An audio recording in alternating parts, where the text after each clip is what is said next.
الحمد لله الذي أرسل رسوله بالهدى ودين الحق ليظهره على الدين كله وكفى بالله شهيدا.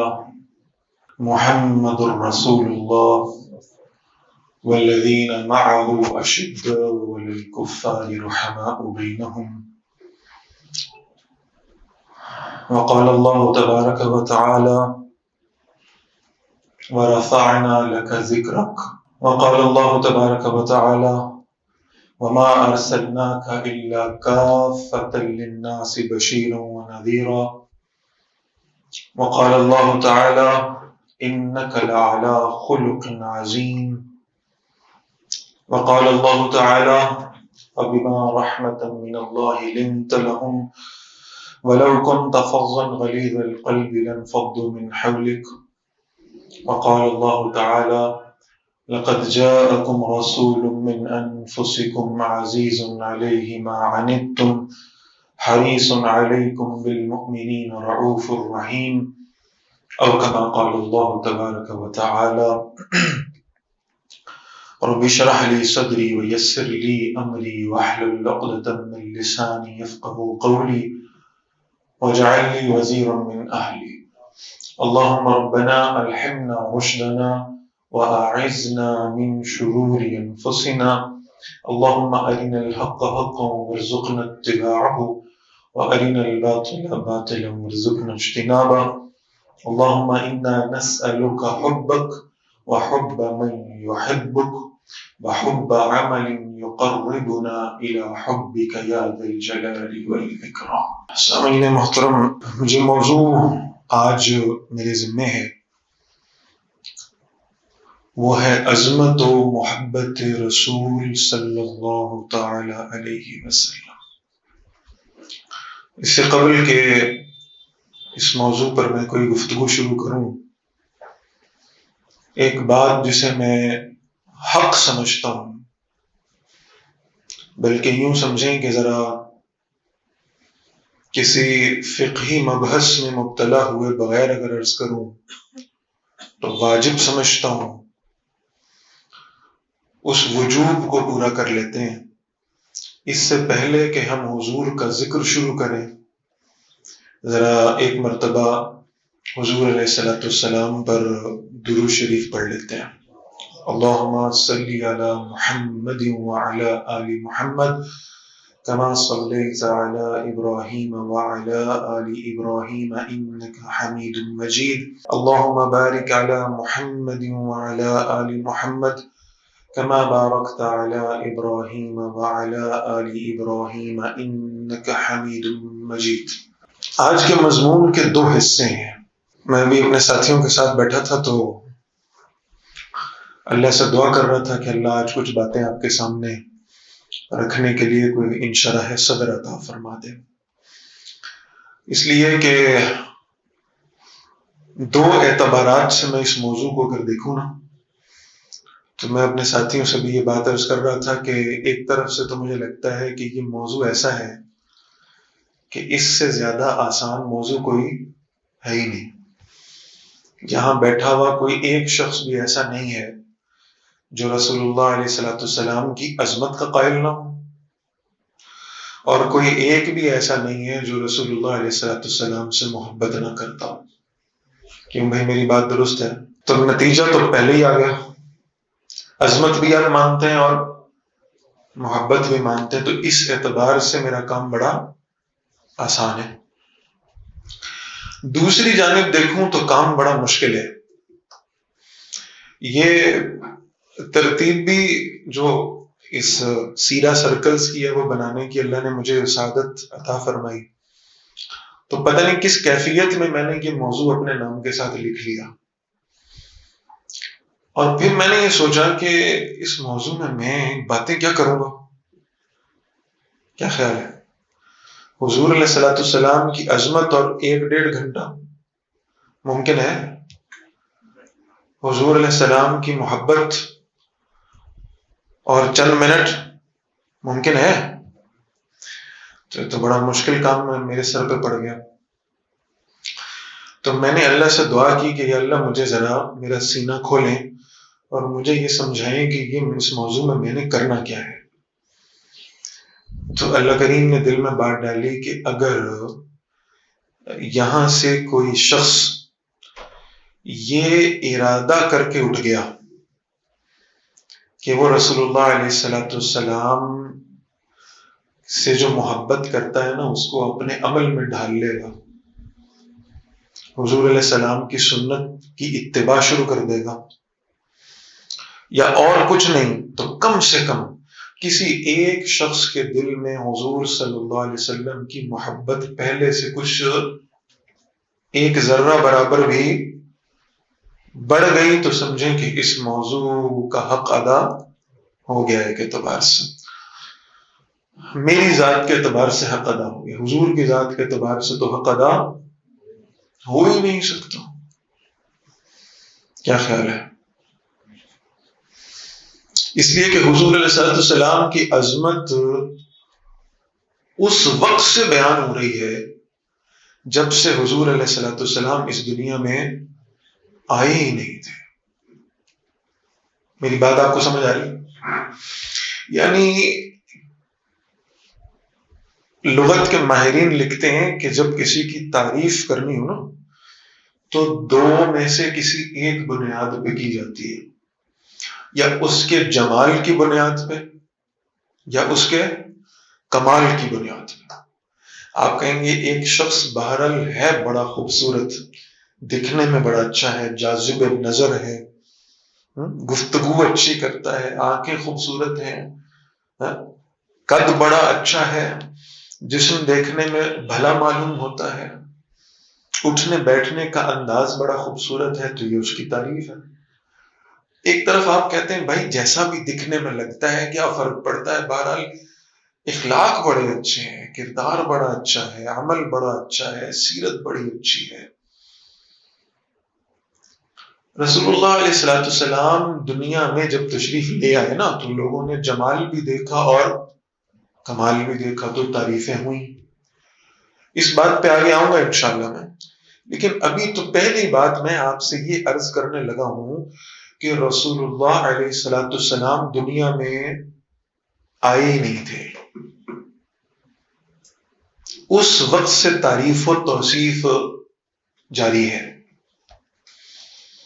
اللہ کے رسول علیہ السلام خود فرماتے ہیں کہ مجھے 5 نام دیے گئے ہیں، انا محمد وانا احمد وانا الماحی وانا الحاشر وانا العاقب۔ 5 نام کون سے؟ محمد، احمد، ماحی، حاشر، عاقب، 5 نام ہیں صلی اللہ علیہ وسلم۔ تو یہ جو پہلا نام ہے نا جس سے آپ زیادہ معروف ہیں، یعنی محمد صلی اللہ علیہ وسلم، تو اس نام کا جب آپ لغت میں معنی دیکھیں گے نا، الذی یحمد مرۃ بعد مرۃ، محمد اس ہستی کو کہتے ہیں جس کا بار بار ذکر ہوتا رہے، جس کی تعریف ہر زمانے میں بیان ہوتی رہے، اس کو کیا کہتے ہیں؟ محمد کہتے ہیں صلی اللہ علیہ وسلم۔ وقت مختصر ہے، باتیں بکھری ہوئی ہیں، لہٰذا میں بس اکا دکا مثال دے کر آگے چلوں گا انشاءاللہ۔ فلسفے کے ماہرین کہتے ہیں کہ ہر کام پر انعام ملتا ہے، کام اچھا ہو تو انعام ملتا ہے۔ پھر وہ کہتے ہیں انعام 2 طرح کے ہوا کرتے ہیں، ایک انعام وہ ہے کہ امتحان لینے والا اپنی مرضی سے انعام عطا فرما دے، ٹھیک ہے، اور دوسرا انعام وہ ہے کہ امتحان لینے والا اتنا خوش ہو کہ وہ پوچھے کہ ہاں بھائی کیا چاہیے۔ میری بات آ رہی ہے سمجھ؟ بچے کا رزلٹ آیا، والد نے، ایک صورت یہ ہو سکتی کہ والد نے کہا بیٹا اس امتحان میں کامیابی حاصل کرنے پر میں تمہیں فلاں تحفہ دوں گا، بات صحیح ہے، اور ایک یہ ہے کہ باپ یہ پوچھے کہ بیٹا تو نے بڑے اچھے نمبر لیے ہیں، خود بتا تجھے کیا چاہیے. کیا خیال ہے؟ قرآن کریم ایک شخصیت کو بیان کرتا، اور امتحان کے لحاظ سے قرآن نے جیسے اس شخصیت کو بیان کیا کسی کو بیان نہیں کیا. امتحان کے لحاظ سے ایک امتحان، پھر دوسرا امتحان، پھر تیسرا امتحان، پھر چوتھا امتحان، پھر پانچواں امتحان. پھر ان سارے امتحانوں میں اللہ کریم بتا رہے ہیں کہ میں نے اس شخص سے وہ سوال پوچھے جو کہ سلیبس میں تھے ہی نہیں. پتہ نہیں آپ میری بات سمجھیں کہ نہیں سمجھیں. کس کی بات کر رہا ہوں؟ ابراہیم علیہ السلام کی.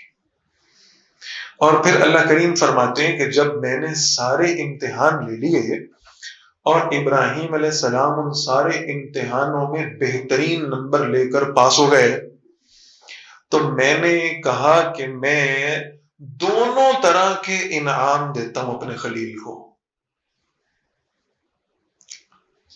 تو فرمایا اللہ نے انی جاعلک للناس اماما، ابراہیم میں نے آپ کو پوری انسانیت کا امام بنا دیا.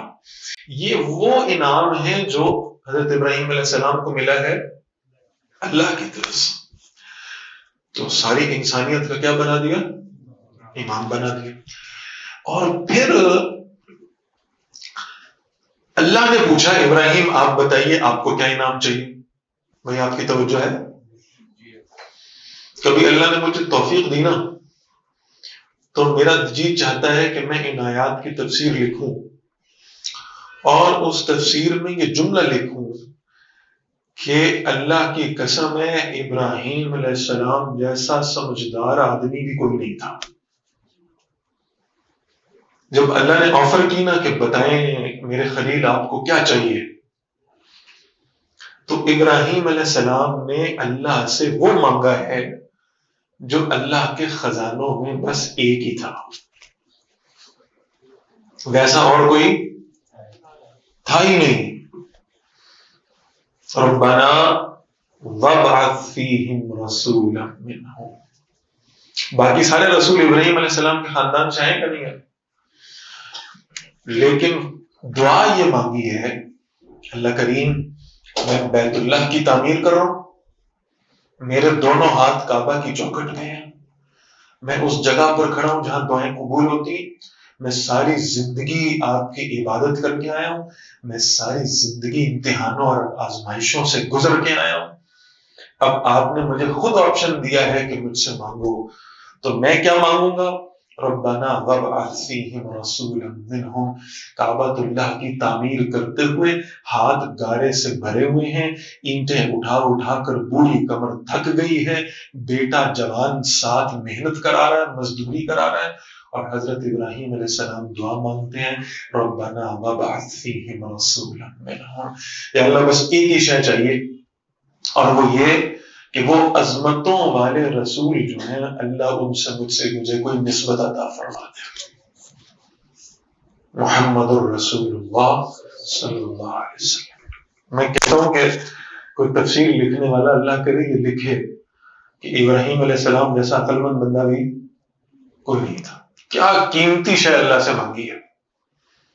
یا اللہ مکان بنا رہا ہوں مکین بھیج دیں، کعبۃ اللہ بنا رہا ہوں رسول اللہ بھیج دیں. یا اللہ یہ تیرا گھر میں نے بنا دیا ہے، میرے بعد اسحاق بھی آئیں گے، یعقوب بھی آئیں گے، یوسف بھی آئیں گے، موسیٰ بھی آئیں گے، یوشع بھی آئیں گے، عیسیٰ بھی آئیں گے، سب آئیں گے. اس گھر کو آباد صرف اسی نے کرنا ہے. پتہ نہیں بات سمجھ میں آئی کہ نہیں. باقی کہاں مبعوث ہوئے سارے؟ جی فلسطین میں. اس گھر کو آباد کس نے کیا ہے؟ محمد الرسول اللہ صلی اللہ علیہ وسلم. اللہ یہ میں نے بیت اللہ بنا دیا، اس کو آباد کرنے والے رسول اللہ بھیجے صلی اللہ علیہ وسلم. تو عرض یہ کرنا تھا کہ جب حضور علیہ السلام دنیا میں آئے ہی نہیں تھے تب سے حضور کا تذکرہ چل رہا تھا. پھر سورہ صف آپ پڑھیں تو اس کی ایک مثال آپ کو وہاں بھی مل جائے گی. حضرت عیسیٰ علیہ السلام اپنی قوم کو اکٹھا کر رہے ہیں اور ان سے خطاب کر رہے ہیں مبشر برسول یأتی من بعد اسمہ احمد، لوگوں میں تمہیں خوشخبری دیتا ہوں اپنے بعد آنے والے رسول کی جن کا نام احمد ہوگا صلی اللہ علیہ وسلم۔ کب ذکر ہو رہا ہے؟ جب اللہ کے رسول ابھی دنیا میں تشریف نہیں لائے صلی اللہ علیہ وسلم۔ پھر یہ ہوا کہ اللہ کے حبیب صلی اللہ علیہ وسلم دنیا میں تشریف لے آئے، اور جب تشریف لے آئے تب سے لے کر حضور صلی اللہ علیہ وسلم کے دنیا سے جانے تک نہیں، آج تک اللہ کے رسول علیہ الصلوۃ والسلام کی عظمتوں کا بیان جاری ہے۔ جس وقت پیدا ہوئے تو حضرت آمنہ نے بتایا کہ جس کمرے میں ولادت ہوئی ہے نا، اس کمرے میں نور کی کرنیں ایسے پھیل گئی تھیں جیسے اللہ نے براہ راست اس کمرے کو منور کر دیا ہو، روشنی کی کرنیں موجود تھیں۔ ولادت سے لے کر پھر اللہ نے اپنے حبیب کی ایک ایک بات کو نوٹ کرایا ہے۔ میری بات سمجھ آ رہی؟ کہاں مسکرائے ہیں، کہاں غصے کا اظہار ہوا ہے، کہاں بیٹھے ہیں، کہاں کھڑے ہوئے ہیں، کہاں وضو کیا ہے، کہاں نماز ادا کی ہے، کتنے سجدے کیے، کتنے رکوع کیے، کون سی آیات کی تلاوت کی ہے، مغرب میں کیا پڑھا کرتے تھے، جمعے میں کیا پڑھا کرتے تھے، فجر میں کاہے کی تلاوت کیا کرتے تھے۔ جو جو لفظ اللہ کے نبی علیہ الصلوۃ والسلام کی زبان سے ادا ہوا محفوظ ہو گیا۔ جس نے حضور کو دیکھا اپنی آنکھوں سے، اس نے اللہ کے نبی کی شان اور عظمت کا بیان کیا۔ میں ابھی صحابہ پہ نہیں آتا، میں اس سے پہلے آپ سے ایک سوال کرتا ہوں۔ ہمارے پاس طلباء آتے ہیں یونیورسٹی میں، ہم ان سے سوال کرتے ہیں، ٹھیک ہے؟ آپ نے سیرت کی بہت سی کتابیں پڑھی ہوں گی، کیوں بھائی؟ جس نے پہلے مجھ سے یہ سوال سن رکھا ہے یا جواب سن رکھا ہے وہ خاموش رہے۔ آپ نے سیرت کی کتابیں پڑھی ہوں گی، کیا خیال ہے آپ میں سے کوئی مجھے تھوڑی سی رہنمائی فرمائے کہ میں سیرت کی کوئی کتاب پڑھنا چاہتا ہوں؟ بہت زیادہ علماء سے سوال ہوتا ہے سیرت کی کوئی کتاب بتا دیں۔ جی جناب، سیرت کی کوئی اچھی کتاب آپ میں سے کوئی ساتھی میری رہنمائی کرے، کون سی ہے؟ جی رحیق المختوم، چلے ماشاء اللہ، ٹھیک۔ اور جی محمد عربی، ماشاء اللہ صلی اللہ علیہ وسلم۔ اور سیرت مصطفیٰ صلی اللہ علیہ وسلم، رحمت للعالمین صلی اللہ علیہ وسلم، قاضی سلمان منصور گری کی کتاب ہے النبی الخاتم، مولانا مہاجر حسن گیلانی کی کتاب ہے سیرت النبی، شبلی نعمانی اور سلمان ندوی کی کتاب ہے۔ 20 میں گنوا دوں گا آپ کو۔ اب میں سوال بدل رہا ہوں، توجہ ہے آپ کی؟ میں آپ سے کہتا ہوں سیرت النبی صلی اللہ علیہ وسلم کی سب سے بہترین کتاب کون سی ہے؟ سب سے بہترین کتاب قرآن کریم ہے۔ جیسے اللہ نے اپنے نبی کی سیرت کو بیان کیا نا، ویسے دوسرا کوئی کر ہی نہیں سکا۔ میں صرف ایک مثال دوں، پھر میں آپ کے چہرے دیکھوں گا اور آگے چلوں گا، اور جب آپ کے چہرے مجھے محسوس ہوئے نا ذرا تھکاوٹ والے، تو میں نے وما علینا، بس سمجھ آ گئی آپ کو بات؟ ٹھیک ہے، میں صرف ایک مثال دوں۔ سیرت کی کتابوں والے لکھتے ہیں حضور صلی اللہ علیہ وسلم نے فلاں موقع کے اوپر تلوار پکڑی، حضور صلی اللہ علیہ وسلم فلاں موقع پر دعوت دینے گئے، حضور صلی اللہ علیہ وسلم نے فلاں موقع پہ غار حرا میں پہنچے، حضور علیہ السلام فلاں موقع پر غار ثور میں پہنچے، فلاں موقع پر بدر کے میدان میں صفیں سیدھی کرا رہے تھے، فلاں موقع پر احد کے میدان میں حضور کی آنکھوں میں آنسو تھے۔ میں آپ کو کہوں اس سے زیادہ باریکی والی سیرت پتہ ہے کس نے بیان کی ہے؟ اس رب نے بیان کی ہے جس نے یہاں تک بتایا ہے کہ فلاں موقع پر میرے نبی کمبل اوڑھ کے لیٹے ہوئے تھے۔ پتہ نہیں بات ہے یہ سمجھ میں نہیں آئی؟ یا ایھا المدثر، بتایا کہ نہیں بتایا؟ کمبل اوڑھ کے لیٹے کب تھے؟ اس سے زیادہ خوبصورت سیرت کی بات یہ ہوگی۔ سیرت نگاروں نے، صحابہ نے، تابعین نے، تبع تابعین نے، ائمہ محدثین نے حضور کے ظاہر کو دیکھا، سمجھ آ رہی؟ اللہ کے نبی علیہ السلام فلاں موقع پر آنکھوں میں آنسو لے آئے ہیں، فلاں موقع پر مسکرائے ہیں، فلاں موقع پر غصے کا اظہار کیا، فلاں موقع پر افسوس کا اظہار کیا. یہ ظاہر کی سیرت ہے. آئے میں آپ کو بتاؤں قرآن کیا بتاتا ہے. قرآن میں اللہ فرماتے ہیں میرے نبی مجھے پتا ہے جب یہ آپ کو باتیں سنا رہے تھے آپ کے دل میں تکلیف ہو رہی تھی. ہمیں پتا ہے آپ کا دل تھوڑا تنگ ہوتا ہے، ہمیں پتا ہے کہ آپ کے دل میں درد ہوتا ہے، ہمیں پتا ہے کہ آپ افسوس کرتے ہیں اندر سے. قرآن نے باطن کی سیرت بھی بیان کی ہے، صرف ظاہر کی نہیں کی. اس لیے کہ بیان کرنے والے کو صرف ظاہر نہیں نظر آ رہا، اسے تو حضور کا باطن بھی نظر آ رہا ہے. بھائی بات آ رہی ہے سمجھ میں نہیں آ رہی؟ تو قرآن کریم نے حضور صلی اللہ علیہ وسلم کی عظمتوں کو بیان کیا. وقت نہیں ہے کہ میں ساری باتیں آپ کے سامنے رکھوں، بس صرف آج ہماری کوئی 7ویں ترتیب ہے غالباً، تو 6 حضرات نے میرے سے پہلے جو کیا ہے میں بھی انہی کی نقش قدم پہ چلتا ہوں کہ میں آپ کو صرف تھوڑا سا چسکا لگوا دیتا ہوں. کیا خیال ہے؟ ٹھیک ہے، پھر باقی سیرت تو آپ تفصیل سے پڑھیں گے انشاءاللہ. حضور صلی اللہ علیہ وسلم کی عظمت کو قرآن نے کیسے بیان کیا ہے اس کی چند مثالیں ذرا لے لیں. اللہ فرما رہے انک لعلی خلق عظیم. عظمت کی بات ہے نا، اس کائنات میں سب سے بہترین اخلاق والے کون ہیں؟ محمد الرسول اللہ صلی اللہ علیہ وسلم. پھر قرآن نے فرمایا عسیٰ ان یبعثک ربک مقام محمودا. صرف دنیا میں نہیں، آخرت میں. آپ دنیا میں محمد ہیں، آخرت میں آپ کو آپ کی حمد کے عوض اللہ وہ مقام دے گا کہ آپ مقام محمود پہ فائز ہو جائیں گے صلی اللہ علیہ وسلم. پھر اللہ نے فرمایا لقد من اللہ علی المؤمنین اذ بعث فیہم رسولا من انفسہم. اللہ کا سب سے بڑا احسان کیا ہے تم پر؟ اللہ نے تم میں اپنے نبی کو مبعوث فرما دیا. جس نبی کی نسبت ابراہیم علیہ السلام مزدوریاں کر کے مانگا کرتے تھے نا، وہ مجھے اور آپ کو کسی محنت کے بغیر مل گئی ہے. کیا خیال ہے؟ وہ الگ شے ہے کہ پتہ نہیں ہمیں اس نسبت کا پاس بھی ہے کہ نہیں ہے. چند دن پہلے کی بات ہے، بڑی عجیب کیفیت طاری ہوئی. ایک نوجوان نہ میرے دفتر میں آیا. میں کوئی مسئلے کی بات نہیں کرتا، آپ سب کو معلوم ہے جو پہلے سے سنتے رہے، لیکن میں صرف اشارہ کرنا چاہتا ہوں. بڑا عجیب واقعہ. وہ نوجوان میرے دفتر آیا، مجھے کہنے لگا اپنا مسلک بتائیں، پھر میں آپ سے قرآن پڑھوں گا. میں نے کہا بھائی میرا مسلک وہی ہے جو اللہ نے قرآن میں بتایا، میں وہی جواب دیتا ہوں. سورہ حامیم سجدہ میں اللہ فرماتے ہیں تم سے کوئی پوچھا کرے تم کون ہو تو تم کہو اننی من المسلمین. میں کن میں سے ہوں؟ مسلمانوں میں سے. اس نے کہا مجھے نہ بڑا شک ہے آپ کس رستے میں ہیں، آپ مجھ سے ذرا بحث کریں، میں دلائل کے انبار لگا دوں گا. میں نے کہا بھائی میں بحث کرنے والا نہیں ہوں، میں تو پڑھنے پڑھانے والا ہوں.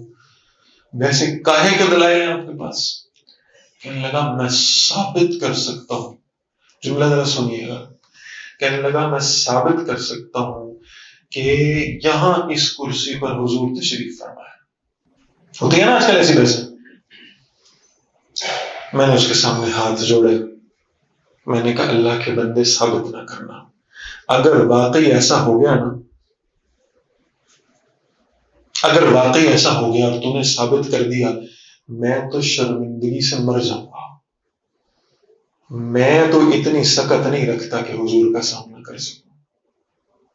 نہ میری نماز ایسی، نہ میرا روزہ ایسا، نہ میرا حلیہ ایسا، نہ میرا ایمان ایسا، نہ میری عبادت ایسی کہ میں کہوں حضور میرے سے ملاقات کریں صلی اللہ علیہ وسلم. وہ بڑا عجیب کسی نے سروے کیا، مجھے وہ بات ادھر ادھر نہ ہو جائے، مجھے وہ بڑی عجیب سی کیفیت جاری ہوتی ہے. کسی نے آ کر پوچھا، کیمرہ مین آ گیا مائک لے کے اور کہنے لگا ذرا سوچیں آپ کی اللہ کے نبی سے ملاقات ہو رہی ہے، کیا بات کریں گے؟ کیا خیال ہے؟ تو میں نے کہا بھائی میرا تو دل کرے گا کہ کہیں زمین پھٹے اور میں اس زمین کے اندر چلا جاؤں. میں تو آنکھ بھی نہیں اٹھا سکوں گا. ملاقات کرنا تو دور کی بات ہے، بات کرنا تو دور کی بات ہے. کیا خیال ہے ہمارے حالات ایسے؟ تو بھائی اصل بات تو یہ ہے کہ حضور صلی اللہ علیہ وسلم کی عظمت تو یعنی کوئی بیوقوف ہی ہوگا، کوئی مجنون ہی ہوگا، کوئی ذہنی طور پہ بالکل فارغ آدمی ہوگا جو حضور کی عظمت کا قائل نہ ہو صلی اللہ علیہ وسلم. سوال تو یہ ہے کہ عظمت مان کر ہم نے کیا پھر اتباع بھی کی، اطاعت بھی کی ہے؟ قرآن کریم نے کیسی کیسی عظمتیں بیان کی. اللہ اکبر. بعض حضرات نے ترجمہ کیا نا قرآن کا، جنہوں نے، وہ کہتے ہیں سارے قرآن کا ترجمہ کر لیتے تھے، ایک جگہ پہ جا کے پھنس جاتے تھے. وَالضُّحَىٰ وَاللَّيْلِ إِذَا سَجَىٰ. سمجھ نہیں آ رہی کیا ترجمہ کریں؟ دوحا کا مطلب ہے دن، لیل کا مطلب ہے، دوحا کا مطلب ہے چڑھا ہوا دن، اور لیل کا مطلب ہے رات، سیاہ کالی رات. سمجھ آ رہی؟ مترجمین نے کہا ہمیں نہیں سمجھ آتا کہ ہم صرف ترجمہ کر دیں اور کہیں کہ اللہ فرما رہے ہیں دن کی قسم اور رات کی قسم. پھر پیچھے گئے اور پیچھے گئے اور پیچھے گئے، تابعین تک، صحابہ تک، ذرا بتائیں اس کا مطلب کیا ہے؟ تو انہوں نے کہا والضحیٰ کا مطلب ہے اللہ فرما رہے ہیں کہ اے محبوب صلی اللہ علیہ وسلم مجھے آپ کے روشن چہرے کی قسم، واللیل اذا سجا، اور مجھے آپ کی سیاہ زلفوں کی قسم. اب جب آپ یہ ترجمہ کریں گے نا تب آپ کو تیسری آیت کا مزہ آ جائے گا. ام جمیل آئی آ کے کہتی ہے اللہ کے رسول صلی اللہ علیہ وسلم سے، کہتی ہے محمد صلی اللہ علیہ وسلم کوئی نئی بات نہیں سنائی، بڑے دن ہو گئے. آپ علیہ السلام نے فرمایا ابھی مجھ پہ وحی نہیں آئی، کچھ دن گزر گئے ابھی وحی نہیں آئی. اس بدبخت عورت نے کہا لگتا ہے تمہارا شیطان تم سے ناراض ہو گیا جو تمہیں نئی نئی باتیں نہیں بتا رہا. اللہ کے نبی صلی اللہ علیہ وسلم کے دل میں خیال آیا، یہ تو بات تھی نا کہ اس بدبخت عورت نے اللہ کو شیطان سے تشبیہ دے دی، معاذ اللہ. یہ بھی دکھ تھا اور یہ بھی دکھ تھا کہ کہیں واقعی اللہ تعالیٰ مجھ سے ناراض تو نہیں ہو گئے.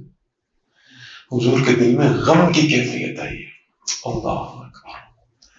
اور آپ ذرا دیکھیں حضور کے دل کی کیفیات کی اللہ کو کس قدر پرواہ ہے. وَالضُّحَىٰ وَاللَّيْلِ إِذَا سَجَىٰ مَا وَدَّعَكَ رَبُّكَ وَمَا قَلَىٰ. اے نبی مجھے آپ کے روشن چہرے کی قسم اور مجھے آپ کی سیاہ زلفوں کی قسم. اتنے خوبصورت چہرے سے اور اتنی خوبصورت زلفوں والے سے بھی کبھی کوئی ناراض ہو سکتا ہے؟ ما ودعک ربک وما قلی. نہ آپ کا رب آپ سے ناراض ہوا اور نہ اس نے آپ کو اکیلا چھوڑا. دل میں صرف یہ کیفیت آئی، اللہ سے شکوہ نہیں کیا، دل میں کیفیت آئی ہے کہ بھائی اللہ تعالیٰ بھی ناراض تو نہیں ہوگی. پھر ایک اشارہ اور کرتا ہوں، آپ کو سمجھ آیا آپ کے نبی کی عظمت کیا ہے. مکہ میں مسلمان رہ رہے ہیں، کعبۃ اللہ سامنے ہے، مشرکوں کا قبلہ بھی یہی ہے. اللہ نے مسلمانوں کا قبلہ کعبہ کو بننے نہیں دیا. مکہ میں قبلہ کیا تھا؟ بیت المقدس. مدینہ آ گئے، اب آگے یہودی ہیں، یہودیوں کا قبلہ کیا ہے؟ بیت المقدس. لہٰذا یہ بڑی فطرتی بات محسوس ہوتی ہے کہ اب قبلہ تبدیل ہوگا. یہود کے ساتھ ہمارا قبلہ مشترک نہیں رہنا، یہ فطرتی بات معلوم ہوتی. کیا خیال ہے؟ تو اللہ چاہتے تو کوئی مشکل نہیں تھی کہ اللہ تعالیٰ کہتے بھائی دیکھو اب ادھر نہیں بلکہ ادھر ہو جاؤ. پہلے ادھر کا حکم بھی میرا تھا، اب ادھر کا حکم بھی میرا ہے، لہٰذا اپنا چہرہ کیا کر دو، تبدیل. بات ختم ہو جاتی. اللہ نے یہ نہیں کیا.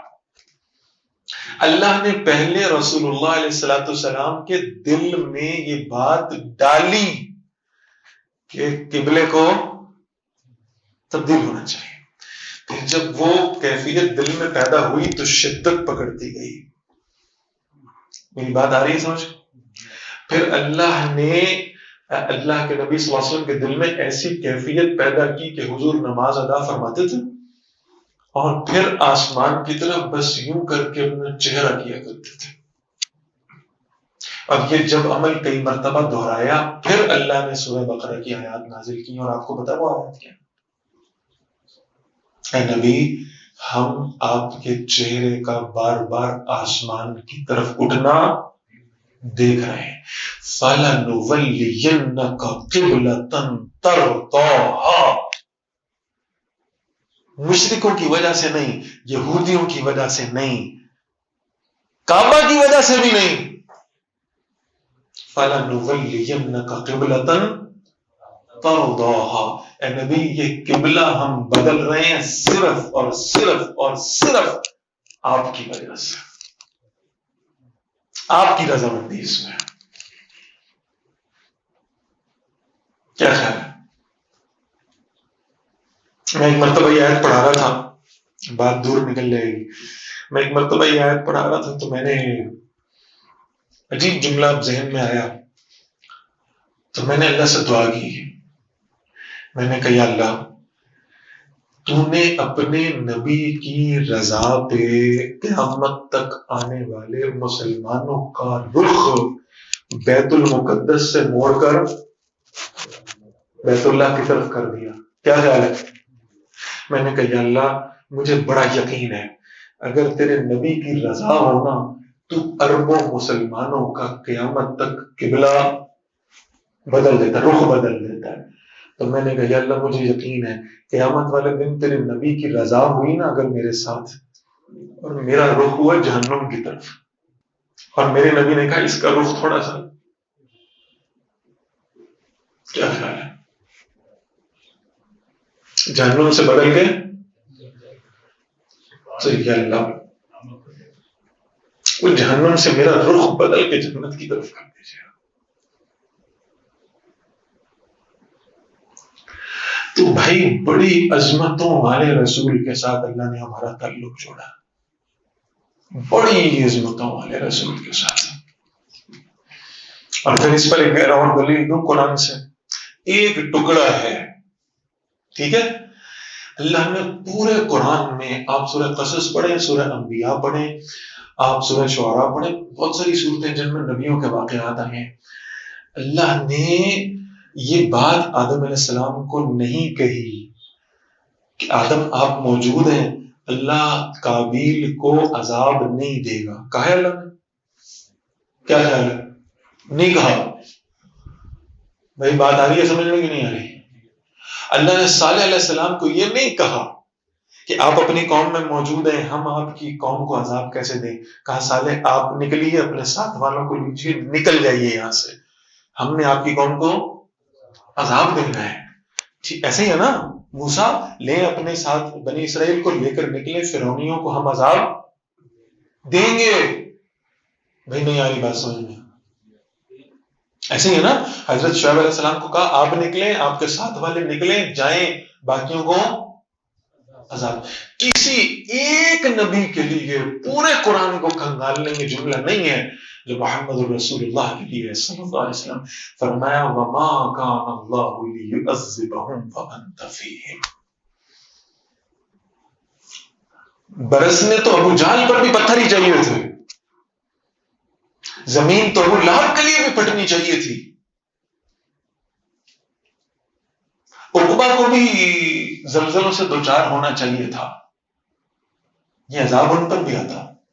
جب فرعون پہ آیا، جب قارون پہ آیا، جب حامان پہ آیا تو ان پر بھی آتا. ابو جہل کو کیوں چھوڑا ہے؟ عقبہ کو کیوں چھوڑا ہے؟ قریش کو کیوں چھوڑا ہے؟ یہود کو کیوں چھوڑا ہے؟ تو فرمایا وما كان الله ليعذبهم وانت فيهم. اللہ کے نبی میں ان کو کیسے عذاب دے دوں جبکہ آپ ان میں موجود ہیں. کسی نبی کے لیے یہ بات نہیں ہے، آپ ان میں موجود ہیں، میں کیسے عذاب دے دوں. پھر آپ دیکھیں قرآن کی سب سے خوبصورت قسم کیا ہے. مفسرین نے اس کو لکھا ہے قرآن میں کتنی قسمیں ہیں. ابھی میں نے دو بتائی، والضحا واللیل اذا سجا والشمس وضحاها والقمر اذا تلاها. وہ کتنی قسمیں، والنجمی، اور ستاروں کی قسم، سورج کی قسم، اللہ نے قسمیں کھائی ہیں، بہت ساری قسمیں کھائی. قرآن کی سب سے خوبصورت قسم، سوال ہوا سب سے خوبصورت قسم قرآن کی کیا ہے؟ اچھا ویسے میں پوچھتا ہوں آپ سے، سب سے معتبر قسم کس شے کی ہے؟ شاباش جی، اللہ کی قسم ہے نا. ایک آدمی کہتا ہے اللہ کی قسم یہ کام میں نے نہیں کیا، تو آپ کہیں گے بھائی یہ تو اس نے اللہ کی قسم کھا دی، اس سے بڑی قسم اور کوئی ہو ہی نہیں سکتی. اب اللہ خود اپنی قسم کھانا چاہتے ہیں. قرآن کی سب سے خوبصورت قسم ہے فلا وربک، فلا وربک، فلا وربک لا یؤمنون حتی یحکموک فیما شجر بینہم. اللہ فرما رہے ہیں، اب ذرا غور سے اس کا ترجمہ سنیں، فلا وربک، نہیں اے نبی مجھے آپ کے رب کی قسم ہے. اللہ اپنی قسم کھا رہے ہیں لیکن کیسے؟ اے نبی مجھے آپ کے رب کی قسم ہے. لا یؤمنون، یہ مومن ہو ہی نہیں سکتے حتی یحکموک فیما شجر بینہم، یہاں تک کہ آپ کو یہ اپنے مسائل میں، اختلافات میں، مشاجرات میں فیصلہ کن اتھارٹی تسلیم، یہ مومن ہی نہیں ہو سکتے جو مرضی کر رہے ہیں. بھائی بات سمجھ آ گئی؟ چند احادیث رکھتا ہوں بس تھوڑا ہے. حضرت ابو ہریرہ رضی اللہ تعالیٰ عنہ اللہ کے رسول صلی اللہ علیہ وسلم کی عظمت کو بیان کرتے ہیں. کہتے ہیں میں نے ایک دن اللہ کے نبی صلی اللہ علیہ وسلم سے پوچھا، متفق علیہ روایت ہے، کہتے ہیں میں نے پوچھا یا رسول اللہ صلی اللہ علیہ وسلم متى وجبت لك النبوة، اے نبی آپ کو نبوت ملی کب تھی؟ 40 سال کی عمر میں؟ جی 40 سال کی عمر میں نبوت ملی تھی؟ حضور نے فرمایا نہیں. فرمایا وآدم بین الروح والجسد، آدم علیہ السلام ابھی روح اور جسم کے درمیان میں تھے، تب سے اللہ نے مجھ پر نبوت کو واجب کر دیا تھا. ابھی آدم علیہ السلام کی تخلیق کا پروسیس بھی مکمل نہیں ہوا تھا. پھر خود قرآن مجید نے اس بات کا ذکر کیا ہے، محبت کے دوسرے عنوان پر میں آ رہا ہوں. قرآن مجید نے سورہ احزاب میں ذکر کیا النبی اولا بالمؤمنین من انفسهم وازواجہ امہاتہم، نبی صلی اللہ علیہ وسلم ایمان والوں کے لیے ان کی جانوں سے بھی زیادہ عزیز ہے. وازواجہ امہاتہم، پہلے اس سے پہ آتا ہوں میں انشاءاللہ. ہر شخص دعویٰ کرتا ہے کسی طبقے سے تعلق ہو، وہ یہ دعویٰ کرتا ہے کہ رسول اللہ علیہ السلام سے میں محبت کرتا ہوں. یہ اس کا دعویٰ ادھورا دعویٰ ہوگا، جھوٹا دعویٰ ہوگا اگر یہ پوری آیت پر عمل نہیں کرتا. دو باتیں کہی نا اللہ نے. اللہ نے کہا نبی صلی اللہ علیہ وسلم کو اپنی جانوں سے زیادہ عزیز رکھو، اور دوسری بات کیا ہے؟ وَأَزْوَاجُهُ أُمَّهَاتُهُمْ، حضور کی ازواج کو اپنی مائیں تسلیم کرو. جب تک یہ نہیں ہوا نا، اور پھر اس کے بعد تیسرے نمبر پہ ذکر کیا ہے وَأُولُو الْأَرْحَامِ بَعْضُهُمْ أَوْلَىٰ بِبَعْضٍ فِي كِتَابِ اللَّهِ، اور رشتہ دار بعد میں، وہ رحمی مائیں بعد میں، وہ رحمی باپ بعد میں. سب سے پہلے عزت و حرمت کس کی ہے؟ رسول اللہ علیہ السلام کی اور ان کی ازواج مطہرات کی. اور وہ مشہور روایت ہے آپ کے علم میں، حضرت عمر رضی اللہ تعالیٰ عنہ رسول اللہ علیہ السلام کی خدمت میں تشریف حاضر ہوئے. عرض کیا یا رسول اللہ صلی اللہ علیہ وسلم مجھے آپ سے بے انتہا محبت ہے، اپنے مال سے زیادہ، اپنی اولاد سے زیادہ، اپنے کاروبار سے زیادہ، اپنی ہر شے سے زیادہ، الا نفسی، سوائے میری جان کے. تو اللہ کے نبی علیہ السلام نے فرمایا عمر ابھی آپ کا ایمان مکمل نہیں ہوا. دوبارہ سوچیے. سوچا پھر دوبارہ عرض کیا یا رسول اللہ صلی اللہ علیہ وسلم مال سے بھی زیادہ، جان سے بھی زیادہ، ہر شے سے زیادہ، حتیٰ کہ عمر ابن خطاب کو اپنی جان سے بھی زیادہ آپ سے محبت ہے. فرمایا عمر اب تمہارا ایمان مکمل ہو گیا. تو جب تک سب سے زیادہ محبت رسول اللہ علیہ السلام سے نہیں ہو سکتی تب تک ایمان کے کامل ہونے کا کوئی امکان موجود ہے ہی نہیں ہے. حضرت انس بن مالک رضی اللہ تعالیٰ روایت کرتے ہیں کہ رسول اللہ صلی اللہ علیہ وسلم نے فرمایا لا یؤمن احدکم حتی اکون احب الیہ من والدہ وولدہ والناس اجمعین. تم میں سے کوئی مومن ہو ہی نہیں سکتا جب تک میں اسے اس کے والدین سے، اس کی اولاد سے، حتیٰ کہ ساری انسانیت سے زیادہ محبوب نہ ہو جاؤں. کون؟ محمد الرسول اللہ صلی اللہ علیہ وسلم. اچھا پھر صحابہ نے حضور صلی اللہ علیہ وسلم سے یہ محبت کر کے دکھائی ہے. بڑی خوبصورت روایت ہے اور مجھے اسے پڑھتے ہوئے بڑا لطف آتا ہے. سیدنا علی رضی اللہ تعالیٰ عنہ سے پوچھا آپ کو اللہ کے رسول صلی اللہ علیہ وسلم سے کتنی محبت ہے؟ جملے پہ ذرا آپ نے تھوڑی سی توجہ دینی. کتنی محبت ہے؟ سیدنا علی رضی اللہ تعالیٰ عنہ نے فرمایا مجھے اللہ کے رسول صلی اللہ علیہ وسلم سے محبت ہے اپنے مال سے زیادہ، اپنی اولاد سے زیادہ، اپنی جان سے زیادہ. اور میں تمہیں بتاؤں مجھے حضور سے کیسی محبت ہے. یہ جملہ اللہ کی قسم اگر ساری دنیا کی دولت دے دی جائے نا اس کے عوض تو یہ اس جملے کا کوئی متبادل ہو نہیں سکتا. اتنا بڑا جملہ ہے جو حضرت علی نے ارشاد فرمایا. فرمایا مجھے اللہ کے رسول صلی اللہ علیہ وسلم سے ایسی محبت ہے جیسی روزہ کھلنے سے ایک لمحہ پہلے روزے دار کو ٹھنڈے پانی سے محبت ہوتی ہے. آپ ذرا لے آئیں اس نقشے کو اپنے ذہن میں. روزہ کھلنے والا ہے، پورا دن پیاسے گزارا ہے، بھوک کا بھی اتنا احساس نہیں ہوتا. سب سے پہلا خیال کیا ہوتا ہے؟ ٹھنڈا پانی پینا. اور ٹھنڈا پانی مل جائے تو اس وقت جو تسکین ملتی ہے نا، کیا خیال ہے؟ حضرت علی فرماتے ہیں کہ مجھے رسول اللہ صلی اللہ علیہ وسلم کو دیکھ کر ویسی تسکین ملتی ہے. کیا خوبصورت جملہ. پھر ایک صحابی کہتے ہیں اللہ اکبر، بڑی عجیب بات ہے.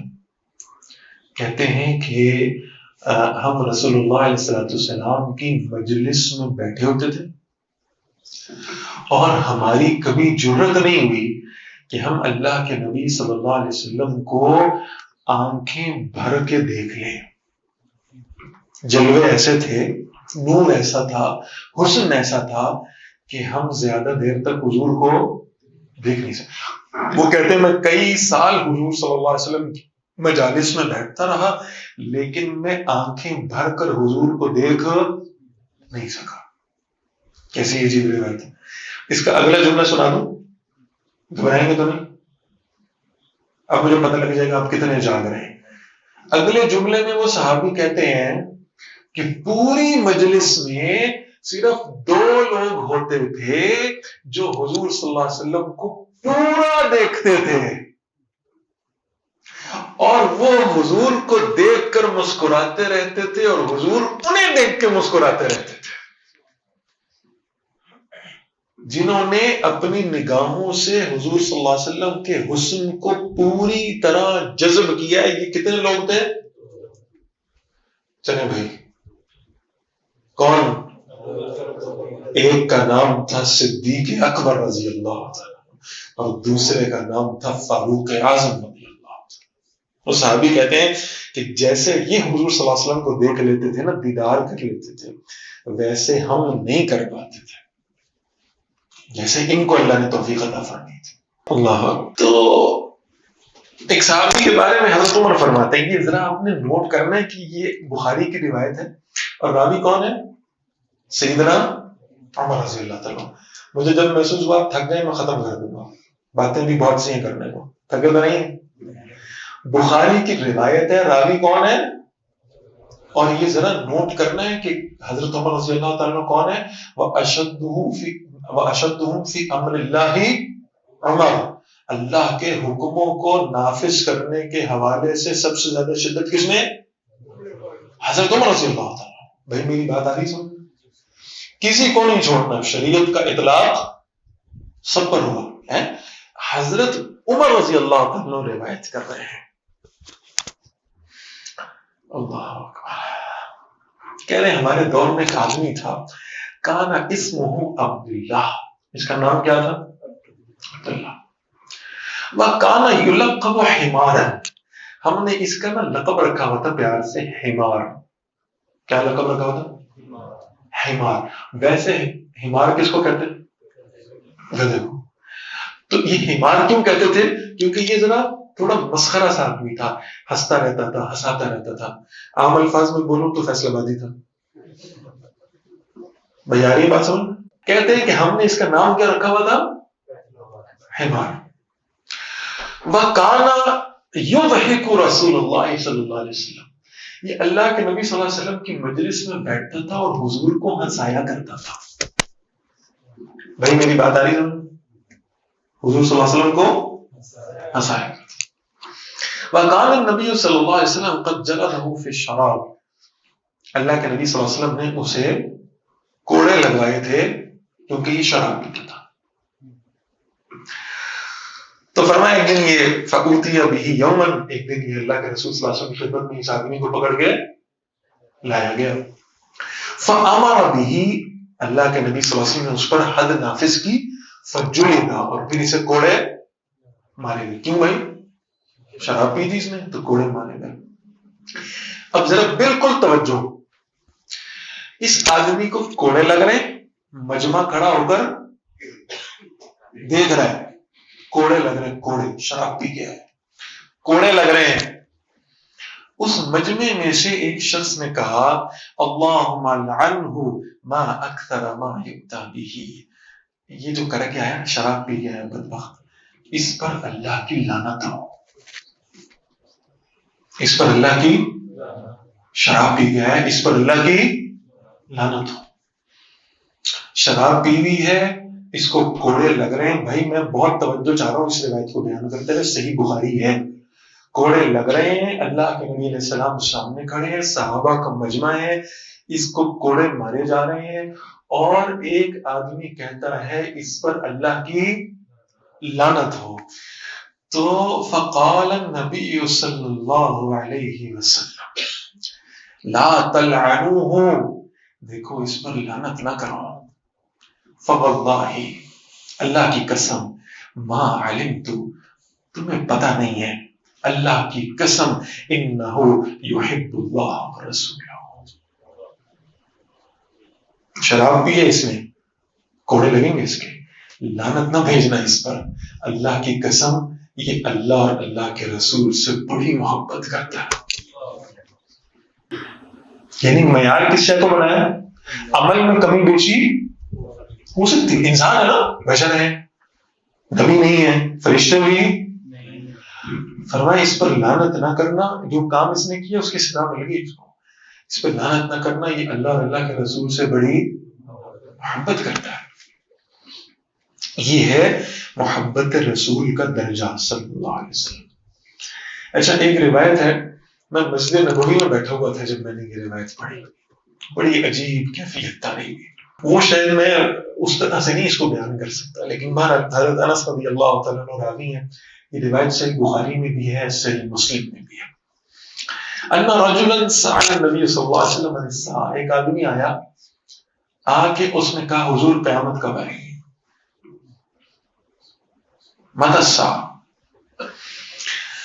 تو اللہ کے نبی صلی اللہ علیہ وسلم نے بجائے اس کے اس کو یہ جواب دیتے کہ قیامت کب آئے گی، یا یہ کہہ دیتے جیسے حدیث جبرائیل میں فرمایا نا کہ نہ سوال کرنے والے کو پتہ ہے اور نہ ہی جواب دینے والے کو پتہ. یہ نہیں کہا. اللہ کے نبی علیہ السلام نے فرمایا ما اعددت لها، تو نے تیاری کیا کی اس کے لیے؟ کیا خیال ہے؟ استاد کے پاس ایک بچہ آئے اور پوچھے جی پیپر کب ہے؟ ڈیٹ شیٹ بنی نہیں ہے، استاد کے پاس آئی نہیں. بچہ پوچھ رہا ہے پیپر کب ہے، استاد کیا جواب دے گا؟ بھائی پڑھ لیا ہے، تیاری ہو گئی ہے؟ تو اللہ کے رسول صلی اللہ علیہ وسلم سے اس صحابی نے سوال کیا قیامت کب آئے گی؟ آپ نے فرمایا تیاری کیا کی ہے اس کے لیے؟ اب ذرا اس صحابی کا جواب سنیں. صحیح بخاری میں اتنا ہی لفظ ہے لا شیء، وہ کہتا ہے میں نے کوئی تیاری نہیں کی. مسند احمد میں ایک جملہ ایکسٹرا ہے، وہ صحابی کہتا ہے ما اعددت لها من كثير عمل لا صلاة ولا صيام. وہ صحابی کہتا ہے کہ اگر تو تیاری سے مراد ہے نماز اور روزہ، حج، زکوٰۃ، صدقہ، جہاد، یہ مطلب ہے، تو میرے پاس ان اعمال کی کثرت نہیں ہے. وہی میری بات آ رہی ہے، سمجھ میں نہیں آ رہی؟ میرے پاس ان اعمال کی کثرت کوئی نہیں ہے. حالانکہ صحابی رسول ہے، یہ تو نہیں ہو سکتا کہ نمازوں میں کمی ہو، یہ تو نہیں ہو سکتا روزے چھوڑ دیے ہوں، یہ تو نہیں ہو سکتا صدقہ نہ کرتا ہو، سب کرتا ہوگا. لیکن بہرحال خیال یہ ہے کہ اس درجے پہ نہیں ہے کہ میں کو میری تیاری پوری ہو گئی. میری بات آ رہی ہے سمجھ؟ اگلا جو اس نے جملہ کہا ہے نا، وہ جملہ بڑا زبردست تھا. اس نے کہا یا رسول اللہ صلی اللہ علیہ وسلم اگر قیامت کی تیاری سے مراد نماز، روزہ، حج، زکوٰۃ، صدقہ، جہاد، میری کوئی تیاری نہیں، اللہ سوائے اس کے انی احب اللہ ورسولہ، میری قیامت کی صرف ایک تیاری ہے بس. اللہ مجھے پوچھیں گے کیا لایا ہے، تو میں کہوں گا کہ میرے پاس صرف ایک شے ہے، اور وہ ہے اللہ اور اس کے رسول سے محبت صلی اللہ علیہ وسلم، اور میرے پاس دکھانے کو کچھ نہیں ہے. اللہ اکبر. فقال، تو اللہ کے رسول نے صلی اللہ علیہ وسلم نے فرمایا انت مع من احببت. اچھا اگر تیری یہ تیاری ہے نا تو پھر یاد رکھ جس سے تو قیامت کے دن محبت رکھتا ہے، جس سے تو دنیا میں محبت رکھتا ہے، قیامت والے دن بھی اسی کے ساتھ ہوگا. اللہ کے رسول سے محبت ہے صلی اللہ علیہ وسلم، تو قیامت کے دن بھی حضور کے ساتھ ہوں گے انشاءاللہ. اچھا اگلا جملہ بعض اوقات نہیں سنایا جاتا، میں چاہ رہا ہوں کہ کچھ جملہ بھی آپ کو سناؤں. تو حضرت انس رضی اللہ عنہ کہتے ہیں کہ میں اسی مجلس میں بیٹھا ہوا تھا، تو کہتے ہیں کہ میں نے فوراً یہ سوچا ایمان لانے کے بعد سے لے کر اب تک پوری زندگی میں اس سے زیادہ خوشی مجھے کسی جملے کی نہیں ہوئی جتنی خوشی مجھے اس جملے کی کہ تم جس سے محبت کرتے ہو قیامت کے دن اسی کے ساتھ. اگلی بات بھی سنا دوں، اسی روایت کی اگلی بات سنا دوں. حضرت انس کہتے ہیں میں تو اللہ اور اس کے رسول سے بھی محبت کرتا ہوں، اور مجھے بڑی خوشی ہے میں ابو بکر و عمر سے بھی بڑی محبت رکھتا ہوں، اور میں بڑا خوش ہوں قیامت کے دن مجھے ابو بکر و عمر کے قدموں میں جگہ مل جائے گی. کیا خیال ہے؟ تو یہ ہے محبت کا معاملہ. اچھا ایک روایت اور پڑھ رہا ہوں، تھک تو نہیں گیا؟ مسلم شریف کی روایت، اس روایت کے راوی ہیں حضرت ابو ہریرہ رضی اللہ تعالی عنہ. اللہ کرے کہ یہ روایت میرے بارے میں ہو، اور اللہ کرے یہ روایت آپ سب کے بارے میں ہو. اللہ اس مجلس کے سارے شرکاء کو اس روایت کا حقدار بنا دے. صحیح مسلم میں اللہ کے نبی صلی اللہ علیہ وسلم فرماتے ہیں من اشد امتی لی حب الناس یکونون بعدی. فرمایا میرے بعد آنے والے کچھ لوگ ہوں گے، میرے نہیں صحابہ کی گفتگو نہیں ہو رہی ہے، میرے بعد آنے والے کچھ لوگ ہوں گے مجھ سے بڑی محبت رکھتے ہوں گے. ٹھیک ہے اگلا جملہ سنیں. فرمایا یود احدہم، اللہ اکبر، فرمایا یود احدہم، تم ان میں سے ایک شخص کو دیکھو گے لو رآنی بأہلہ و مالہ. فرمایا وہ ایک شخص ایسا ہوگا جس کا جی چاہتا ہوگا کہ وہ اپنے گھر والے بھی قربان کر دیں، اپنا سارا مال بھی قربان کر دیں، اور وہ محمد الرسول اللہ کو ایک نظر دیکھ لے، صرف ایک نظر حضور کی زیارت ہے، سارا مال جاتا ہے، سارے گھر والے قربان ہوتے ہیں، میری جان جاتی ہے، صرف ایک نظر حضور کو دیکھنا نصیب ہو جائے۔ اللہ ہمیں ان لوگوں میں شامل فرما دے۔ اللہ اکبر۔ ایک صحابی تھے، آخری عمر میں نا ان کی آنکھیں چلی گئی، نابینا ہو گئے۔ تو حضرت عبداللہ بن عمر بن عاص رضی اللہ تعالیٰ کہتے ہیں کہ ہم ان کے پاس گئے اظہار افسوس کرنے کے لیے۔ کہتے ہیں ہم ان کے گھر گئے، وہ بستر پہ لیٹے تھے، آنکھوں سے نظر نہیں آ رہا تھا۔ وہ کہتے ہیں ہم ان کے قریب جا کے بیٹھے، ہم نے کہا حضرت بڑا دکھ ہوا، آپ کی آنکھیں چلی گئی، آپ نابینا ہو گئے، اب آپ کو کچھ نظر نہیں آئے گا، ہمیں بڑا دکھ ہوگا۔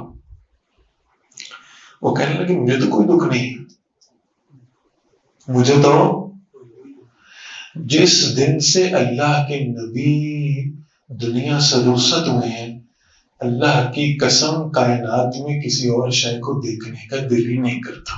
مجھے تو یہ آنکھیں محسوس ہوتا تھا کہ کس کام کی ہیں جب یہ اللہ کے نبی کو دیکھ نہیں سکتے صلی اللہ علیہ وسلم۔ کس درجے کی محبت ہے صاحب۔ پھر وہ روایت آپ نے بہت سنی ہے، متفق علیہ روایت ہے، میں تو صرف اشارہ کر کے آگے بڑھتا ہوں۔ غزوہ احد میں شہادتیں ہوئی، 70 لوگ شہید ہو گئے، قافلہ واپس آ رہا ہے، مدینہ منورہ میں داخل ہوا، ایک عورت تیزی سے اس قافلے کی طرف بڑھی، لوگ بکھرے ہوئے، ایک آدمی سامنے آیا، اس خاتون نے پوچھا، کہنے لگی اللہ کے رسول صلی اللہ علیہ وسلم کیسے ہیں؟ اس آدمی نے کہا اللہ کی بندی، تیرے والد احد میں شہید ہو گئے، تیرے والد احد میں شہید ہو گئے۔ وہ کہتی ہے چھوڑیں، یہ بتائیں اللہ کے رسول کیسے ہیں صلی اللہ علیہ وسلم۔ آگے گئی، ایک اور آدمی ملا، اس نے کہا بہن آپ کے شوہر بھی اس غزوے میں شہید ہو گئے۔ اس نے کہا چھوڑو، یہ بتاؤ کہ رسول اللہ کیسے ہیں صلی اللہ علیہ وسلم۔ پھر آگے گئی تو ایک اور شخص ملا، اس نے کہا کہ آپ کا جوان بیٹا بھی اس غزوے میں شہید ہو گیا۔ ایک گھر سے کتنی میتیں اٹھ رہی ہیں؟ وہ کہہ رہی ہے چھوڑیں، یہ بتائیں کہ اللہ کے رسول صلی اللہ علیہ وسلم کیسے۔ ٹھیک ہے، اگلے الفاظ سناؤ۔ کسی نے کہا حضور سامنے تشریف فرمایا۔ وہ عورت گئی، اس نے نبی صلی اللہ علیہ وسلم کے کرتے کو یہاں سے پکڑ لیا، اور کرتے کو پکڑ کے، اس پلو کو پکڑ کے کہتی ہے یا رسول اللہ صلی اللہ علیہ وسلم میرے ماں باپ آپ پر قربان، اگر آپ ٹھیک ہے نا تو پھر مجھے کسی نقصان کی کوئی پرواہ نہیں ہے، آپ ٹھیک۔ اللہ۔ پھر ایک عجیب مجلس میں آپ کو لے کے چلتا ہوں، میں عرض کرتا ہوں قرآن میں جتنی آیات نازل ہوئی نا، بہت سارے صحابہ کا تذکرہ اس میں ہے۔ اللہ تو مجلس موجود ہے، اللہ کے رسول صلی اللہ علیہ وسلم بیٹھے ہیں، کچھ صحابہ ساتھ بیٹھے ہیں، ایک صحابی اندر داخل ہوئے، چہرے پہ نا بڑی کوئی افسردگی چھائی ہوئی ہے، بڑی پریشانی ہے۔ رسول اللہ علیہ السلام نے پوچھا تجھے کیا ہوا ہے؟ اب اس کا جملہ سنیں۔ اس نے کہا یا رسول اللہ صلی اللہ علیہ وسلم، آپ مجھے میرے مال سے زیادہ محبوب ہیں، آپ مجھے میری جان سے زیادہ محبوب ہیں، آپ مجھے میری اولاد سے زیادہ محبوب ہیں، میں سب سے زیادہ محبت آپ سے کرتا ہوں۔ تو پوچھا اس میں افسردہ ہونے والی کیا بات ہے؟ وہ کہتا ہے یا رسول اللہ صلی اللہ علیہ وسلم، بس بیٹھے بیٹھے خیال آیا، مجھے احساس ہوا کہ میری تو دنیا ختم ہو گئی۔ کہا کیسے؟ کہ حضور جب جنت میں جائیں گے آپ تو ہوں گے نبیوں کے ساتھ.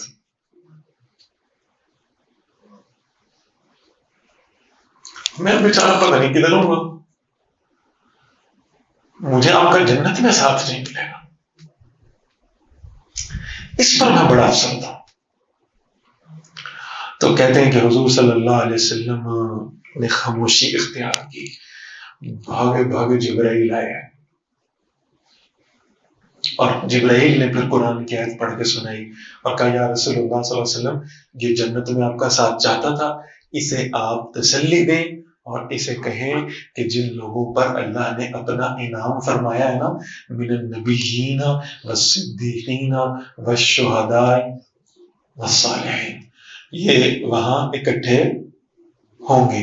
آپ اس صحابی کو تسلی دے دیں کہ یہ قیامت کے دن بھی آپ کے ساتھ ہی ہوگا. کس درجے کی محبت ہے کہ قرآن اتر رہا ہے. بھائی بات آ رہی سمجھ. حضرت عبداللہ بن عمر رضی اللہ عنہ کی ایک روایت آتی ہے، صحیح بخاری کے مؤلف امام بخاری تو پتہ ہے نا سب کو، امام بخاری رحمۃ اللہ علیہ کی ایک اور کتاب ہے، بڑی خوبصورت حدیث کی کتاب ہے، مختصر کتاب ہے، اس کا نام ہے الادب المفرد. امام بخاری اس میں یہ روایت لے کر آئے ہیں. عبداللہ بن عمر رضی اللہ تعالیٰ سے پوچھا گیا کہ ذرا یہ بتائیں حضرت، کوئی ایسا شخص ہے جو آپ کو سب سے زیادہ محبوب ہے اور آپ اسے بار بار یاد کرتے ہیں؟ تو حضرت عبداللہ بن عمر رضی اللہ تعالیٰ نے فرمایا واہ محمد، واہ محمد، اللہ کی قسم سب سے زیادہ دنیا میں اگر میں کسی کو یاد کرتا ہوں تو محمد الرسول اللہ کو یاد کرتا ہوں صلی اللہ علیہ وسلم. کیا عجیب محبت ہے صاحبہ.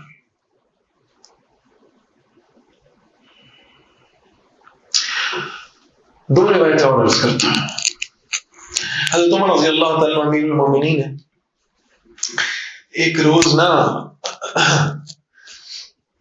گزر رہے تھے. اللہ ہم سب کو مسجد نبوی کی سعادت نصیب فرمائے. جب مسجد نبوی جاتے ہیں تو جہاں باب السلام سے اندر داخل ہوتے ہیں نا، تو باب السلام سے اندر داخل ہونے سے بالکل قبل ایک مینار ہے. باب السلام والے دروازے سے بالکل سامنے ایک مینار ہے. جب آپ کی نظر اس مینار پہ پڑے تو اس روایت کو یاد کیجیے گا. یہ جہاں مینار ہے نا جی، اس جگہ پر نا سیدنا عباس رضی اللہ تعالیٰ عنہ کا گھر تھا. کس کا گھر تھا؟ سیدنا عباس رضی اللہ تعالیٰ عنہ کا گھر. حضرت عمر امیر المومنین تھے. کچھ لوگ حضرت عمر رضی اللہ تعالیٰ عنہ کے پاس حاضر ہوئے، کہا آپ تو اللہ کے حکم کو نافذ کرنے میں بڑے سخت ہیں، اہل بیت پہ آپ کو نرمی دکھاتے ہیں، کیا بات ہے؟ حضرت عمر نے کہا کیا مسئلہ ہے؟ کہا جی یہ پرنالہ لگا ہوا ہے باہر، پرنالہ، اس سے پانی کے چھینٹے گرتے ہیں اور جو نمازی مسجد نبوی میں جا رہے ہوتے ہیں نا، ان کے کپڑوں پر وہ چھینٹے پڑتے ہیں. یہ لوگوں کی گزرگاہ ہے، اس پر پرنالہ نہیں لگ سکتا. بھائی بات آ رہی ہے سمجھ میں؟ اور آپ امیر المومنین ہیں اور آپ کے ہوتے ہوئے یہ ہو رہا ہے. حضرت عمر رضی اللہ تعالیٰ کو غصہ ہے، سیدھے حضرت عباس کے گھر گئے. دستک دی تو معلوم ہوا کہ حضرت عباس رضی اللہ تعالیٰ گھر پہ موجود نہیں ہے. حضرت عمر رضی اللہ تعالیٰ نے اونٹنی کے اوپر کھڑے ہو کر ایک ضرب لگائی اور پرنالے کو توڑ دیا. بھائی میری بات سمجھ آ رہی؟ اور پھر جو قریبی لوگ موجود تھے انہوں نے کہا جب عباس آئے تو انہیں کہنا کہ پرنالہ عمر نے توڑا ہے، کہہ کے وہاں سے چلے گئے. حضرت عباس رضی اللہ تعالیٰ آئے، دیکھا گھر کا پرنالہ ٹوٹا ہوا. تو لوگوں سے پوچھا کون آیا تھا؟ کہا عمر آئے تھے، اونٹنی پہ کھڑے ہوئے تھے، پرنالہ توڑ دیا تھا. کہا نمازی گزرتے ہیں ان کے کپڑوں پہ چھینٹے پڑتے ہیں، پرنالہ توڑ گئے. بھائی بات آ رہی ہے سمجھ میں؟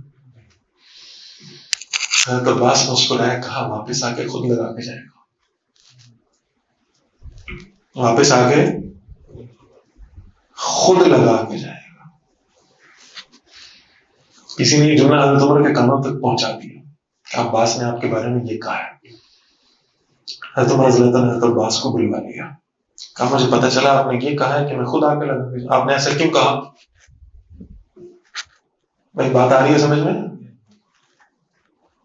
حضرت عباس رضی اللہ عنہ کے جملے بڑے زبردست ہیں۔ وہ کہتے ہیں عمر آپ کا کیا خیال ہے؟ مجھے نہیں پتا کہ یہاں سے نمازی گزرتے ہیں، اور مجھے نہیں پتا کہ اس پر نالے سے پانی گرتا ہے تو اس کے چینٹے نمازیوں کے کپڑوں پہ پڑتے ہیں، مجھے اس کا علم نہیں ہوگا، اور آپ کا کیا خیال ہے میں شریعت کے خلاف چلنے والا ہوں، یا مجھے یہ پسند ہے کہ نمازیوں کے کپڑے جو ہیں وہ آلودہ ہوں؟ میں نے اس پر نالے کو نہیں توڑا، آپ نے کیسے توڑ دیا؟ حضرت عمر نے کہا تو پھر جب آپ کو معلوم تھا تو آپ نے پرنالہ کیوں نہیں توڑا؟ سیدنا عباس رضی اللہ تعالیٰ کہتے ہیں عمر ایک دن میرے گھر پہ اللہ کے رسول تشریف لائے تھے صلی اللہ علیہ وسلم، میں پرنالہ لگانے لگا تھا تو اللہ کے نبی نے مجھ سے لے کر یہ پرنالہ اپنے ہاتھوں سے یہاں نصب کیا تھا۔ باقی باتیں اپنی جگہ، عمر مجھے نا حضور کی محبت نے اجازت نہیں دی کہ ان کا نصب کیا ہوا پرنالہ میں تو بجاری بات سمجھ۔ امیر المؤمنین 22 لاکھ مربع میل کا حکمران، کیسر اور کسرا کے سامنے نا عمر کا ذکر ہوتا تھا تو وہ کانپ جاتے تھے۔ حضرت عمر رضی اللہ تعالیٰ اٹھے، حضرت عباس کا ہاتھ پکڑا، ان کے گھر گئے، کہا اونٹنی پہ کھڑا ہو کر یہ پرنالہ توڑ کے گیا تھا، اب میں نیچے بیٹھتا ہوں، عباس آپ امیر المومنین کے کندھوں پہ کھڑے ہو جائیں، آپ میرے کندھوں پہ کھڑے ہوں اور اس پرنالے کو واپس نصب کریں جسے حضور نے اپنے ہاتھوں سے لگایا ہو۔ عمر کی جرت نہیں ہے کہ اس پرنالے کو تھام سکا، پرنالہ دوبارہ نصب کیا گیا۔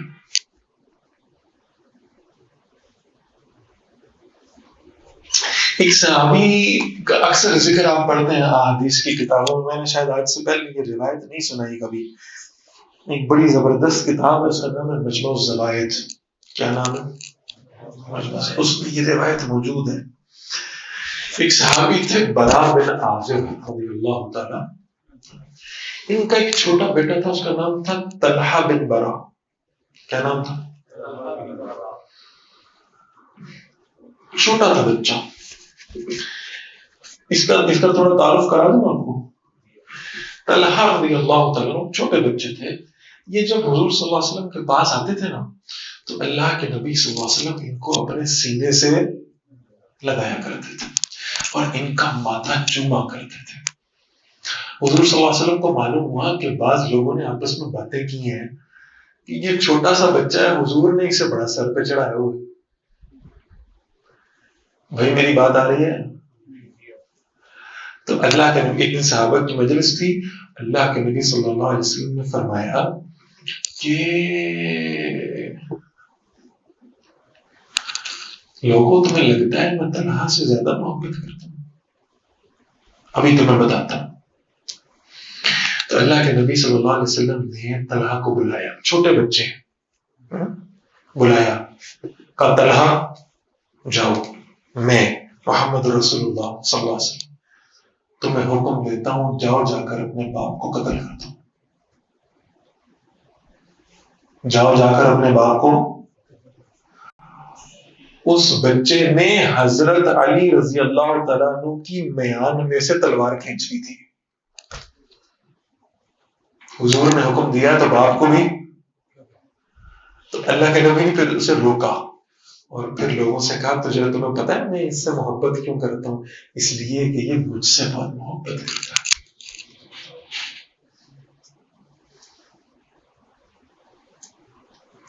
ایک دن نا اللہ کے نبی صلی اللہ علیہ وسلم کے پاس برا بن عازب بھی تھے اور طلحہ بن برا بھی تھے، باپ بیٹا بیٹھے ہوئے تھے۔ رسول اللہ صلی اللہ علیہ وسلم برا بن عازب کو دیکھ رہے تھے، پھر اللہ کے نبی صلی اللہ علیہ وسلم کی آنکھوں میں آنسو آئے، پھر اللہ نے نا اس بچے کو اپنے پاس بلایا، بلا کے اسے سینے سے لگایا، پھر اسے ماتھے پہ بوسہ دیا، پھر روتے ہوئے اسے اپنے پاس سے رخصت کر دیا۔ بچہ گھر آ گیا، اس کے ابا جی بھی گھر آئے، اس نے کہا ابا جی حضور آج خلاف معمول مجھے بوسہ دیتے ہوئے رو رہے تھے، کیا معاملہ تھا؟ میری توجہ ہے؟ باپ کی آنکھوں میں بھی آنسو آئے۔ باپ نے کہا میرے بچے، اللہ کے نبی نے مجھے بتایا تو آج شام کو انتقال کر جائے گا، تو آج شام کو انتقال کر جائے گا۔ اور اللہ کے نبی صلی اللہ علیہ وسلم نے فرمایا ہے برا، جب طلحہ فوت ہو جائے نا تو مجھے اطلاع دینا، میں اس بچے کا جنازہ خود پڑھاؤں گا۔ یہ مجھ سے محبت کرتا ہے اور میں اس سے محبت کرتا ہوں، اس کا جنازہ میں خود پڑھاؤں گا۔ تو میں عرض کرتا ہوں کہ محبت کی کوئی عمر نہیں ہوتی۔ چھوٹا بچہ ہے اور اسے پتہ چل رہا ہے کہ میں نے آج شام کو فوت ہو جانا ہے اور اللہ کے نبی میرا جنازہ پڑھائیں گے۔ بچہ کہتا ہے ابا جی جب میں فوت ہو جاؤں نا اللہ کے نبی کو خبر نہ کریے گا، اللہ کے نبی کو خبر نہ کریے گا۔ باپ نے کہا پتر اس سے بڑی سعادت کیا ہے کہ حضور خدا کے تیرا جنازہ پڑھائیں، تو کیوں منع کرتا ہے اس سے؟ بچہ کہتا ہے، وہ کہتا ہے ابا جی سردی کے دن رات کا وقت ہے، اللہ کے نبی صلی اللہ علیہ وسلم میرا جنازہ پڑھانے کے لیے آئیں گے تو انہیں سردی نہ محسوس ہو، اور وہ یہودیوں کے ایک محلے میں سے گزر کے آئیں گے، رات کا اندھیرا ہوگا، کوئی یہودی اللہ کے نبی کو کوئی نقصان نہ پہنچا دے۔ مجھے بات سمجھ آ رہی؟ حضور کو میری موت کا نہ بتائیے گا۔ یہ بچہ فوت ہوا، اس کا جنازہ ہوا، اگلے دن صبح رسول اللہ علیہ السلام کی خدمت میں جب ان کی والد آئے نا تو آپ نے پوچھا کیا بنا؟ کہا طلحہ رات فوت ہو گیا۔ کب مجھے نہیں بتایا، میں نے اس کا جنازہ پڑھانا تھا۔ عرض کیا یا رسول اللہ صلی اللہ علیہ وسلم وہ آپ سے اتنی محبت کرتا تھا کہ اسے ڈر تھا کہ کہیں آپ کو سردی محسوس ہوئی اور آپ کی یہ تکلیف بھی اس سے برداشت نہ ہو پائی۔ اس نے کہا حضور کو میرے جنازے کا نہ بتائیے گا۔ اللہ کے نبی کی آنکھوں میں آنسو آئے، پھر فرمایا مجھے طلحہ کی قبر پہ لے کے جاؤ، مجھے طلحہ کی قبر پہ لے گئے۔ پھر اللہ کے نبی صلی اللہ علیہ وسلم اس بچے کی قبر پہ بیٹھ گئے اور پھر ہاتھ اٹھائے کہ یا اللہ یہ مجھ سے بڑی محبت کرتا تھا، آپ اس کے ساتھ نرمی سے پیش آئے، آپ اس بچے کے ساتھ نرمی سے، یہ میرے سے بڑی محبت کرتا تھا، آپ اس کے ساتھ نرمی سے پیش آئیے گا۔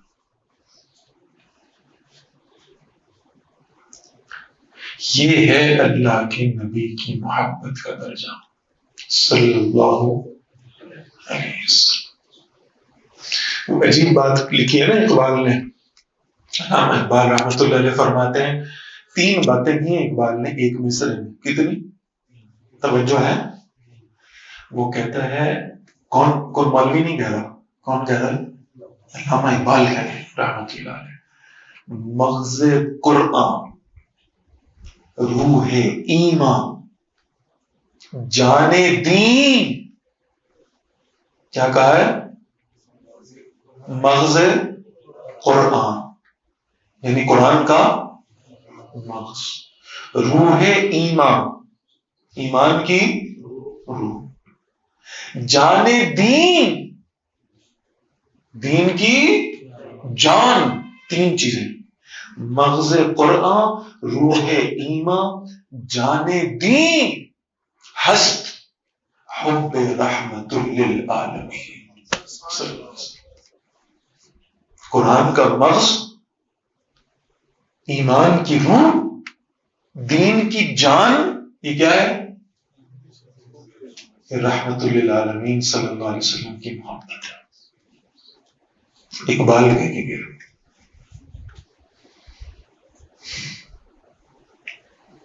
یہ ہے محبت کا معیار۔ میں نے حضرت ابوبکر رضی اللہ تعالیٰ کا ذکر نہیں کیا، حضرت عمر کا نہیں کیا، حضرت عثمان و علی کا نہیں کیا، یہ سب واقعات آپ سن چکے ہیں۔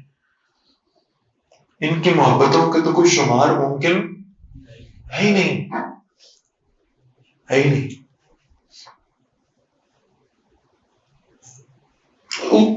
اس صحابی کا نام بھی نہیں روایت میں آیا۔ میں تو حیران ہوتا ہوں کہ بڑے صحابہ میں سے نہیں ہے کوئی، پتہ نہیں کون ہے۔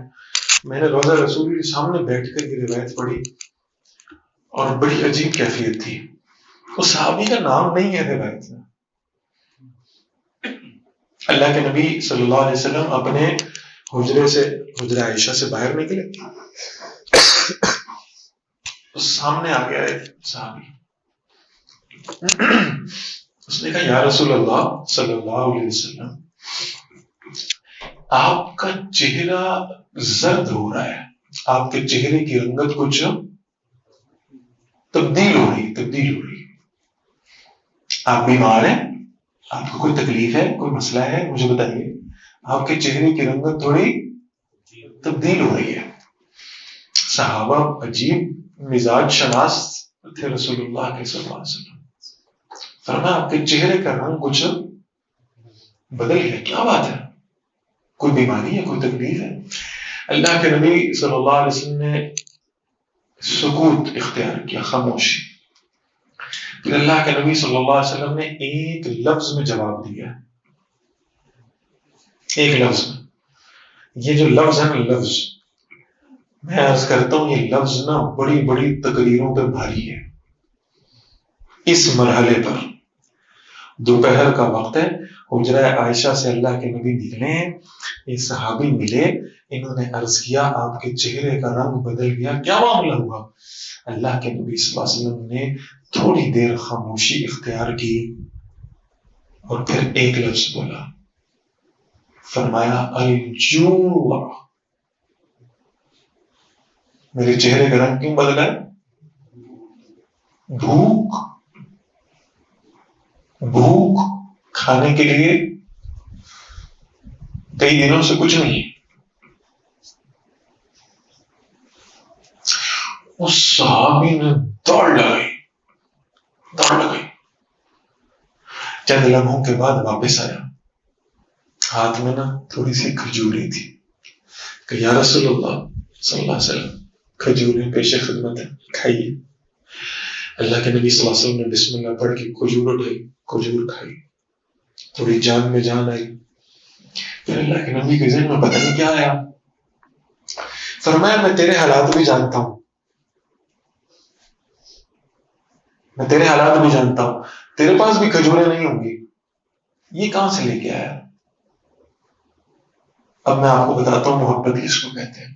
کائنات میں کسی نے کسی سے ایسی محبت نہیں کی ہوگی۔ فرمایا کھجوریں کہاں سے لے کے آیا؟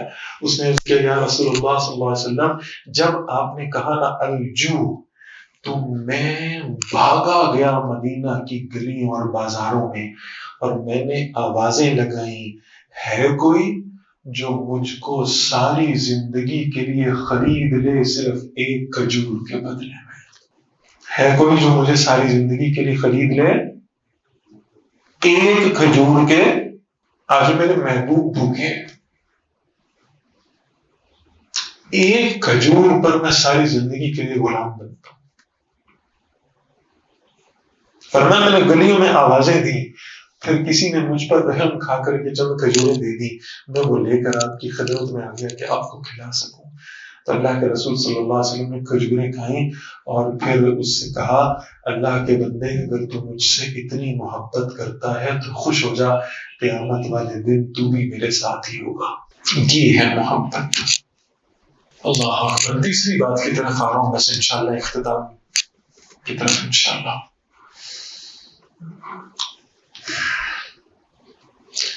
اس محبت کے کچھ تقاضے بھی ہیں۔ امام قسطلانی رحمۃ اللہ علیہ کی ایک بڑی معروف کتاب ہے المواہب اللدنیہ،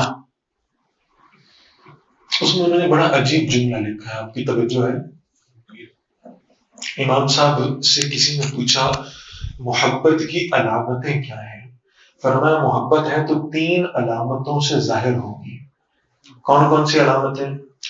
فرمایا کثرت ذکر، جس سے محبت ہو اس کا کثرت سے ذکر کیا جائے، اس کو کثرت سے یاد کیا جائے۔ ٹھیک ہے، اگلا جملہ بھی سنا دو۔